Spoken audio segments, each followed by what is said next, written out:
Hello there, it's Sylvia Machete. Welcome to Luminosity TV. Today we celebrate Father's Day in the United Kingdom and in so many parts of the world as well. And it got me thinking how the men are doing in their roles as fathers. If I was to ask any man today, what makes you feel truly fulfilled in life? A good percentage of men are quick to mention their families and their children, amongst other things. Being able to provide for them, especially financially, and seeing the joy on the faces of their wives and their children is usually a big achievement. Whilst all these sound like a truly noble cause, I cannot help but feel that sometimes these men are stuck in these roles to the detriment of their own true purpose in life. The goal of finding themselves beyond just being a husband and a dad. It always looks like the right thing to say, especially when societal pressures demands that that's how it should be. And so, from a young age, all the pressures mount on a young man, what he's going to be when he grows up, so that he can come and provide for his family. In fact, they need not spell it out to him, but somewhere along the line, they've linked his ability to be a man to that of meeting the needs of his wife and children. The same pressures that's mounted on young girls to get themselves ready to be wives for these eligible young men. But what will happen if we were to challenge the norm? I had a dear friend, sadly passed away in his 60s a few years ago, and he had no wife or children. Can any of us dare to say that he didn't live a fulfilled life? And on what basis would we make these assumptions? What if those circumstances were the most ideal for him on his journey through this earth life, and in forcing him to conform to the norm, growing up and getting a wife and getting married and having children, we, the society, could have further hindered his joyful experiencing on this earth and burdened him with undue responsibility that wasn't designed for him at all.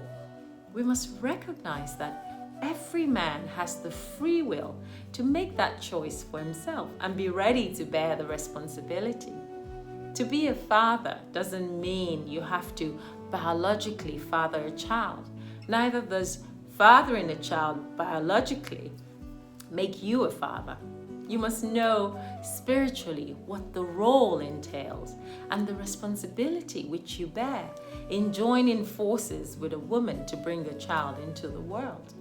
Father's Day is a beautiful day to honor fatherhood and that bond that a child has with her father or his father.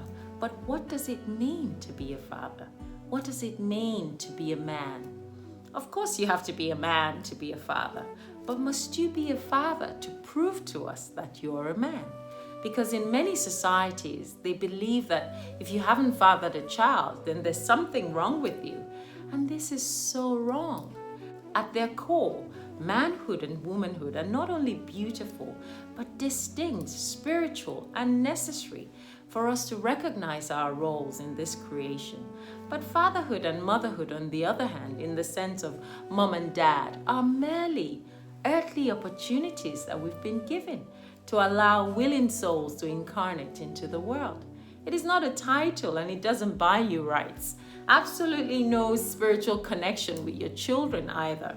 But once you make that choice, you must be able to guide them in the right way until they're mature enough to stand on their own. And then whatever ties that you have with them will then unfold before you as you mutually benefit from each other with love. You do not have to be a biological father to play this role in the life of any child. True fatherhood actually takes great determination, courage, and compassion, which are to be found in abundance all around us, if only men stood in the knowledge and are able to tap from the source of these energies. But in order to truly understand fatherhood, we need the grace and the love from our Father, whom we all share, our Creator, the Almighty. Have you ever wondered why we call Him our Father? The magnitude of the power that flows in that name gives us a little taste of the responsibility and importance that comes with being a father, or a father figure in someone's life. It is not for nothing that the fourth commandment says, "Thou shalt honor father and mother." In the same way in which many of us look up to our earthly fathers as protectors, providers, and a source of wisdom, do we ever remember to look up in reverence to our Father, the creator of all the worlds? We're always rushing through life, forgetting to look up to the original source of all powers that allows you to be a father in the first place. The discipline and correction that we receive from our Heavenly Father when we go astray is a source of justice that is always linked with love. Since our Creator is love and He created all of us, then fatherhood at its very core should always proceed with love. So even though fatherhood is an earthly endeavor, when true love is involved, it becomes a very noble cause. However, there's a higher purpose for every man, one that separates him from his family ties, his daddy status, and his earthly achievements. The one that makes him truly a man. And it is the duty of every man to find out what that is, because all of these family achievements will ultimately be left behind, and the question will always remain, man, how do you stand before your Creator? Not as a husband and a provider, not as a dad or a school fees supplier, but you, the real you. How do you stand before Him, your Holy Father? To simply father a child is not a meal ticket to the manhood restaurant. It comes with spiritual responsibility of protecting, nourishing, teaching, guiding, and most of all, loving that human spirit the right way.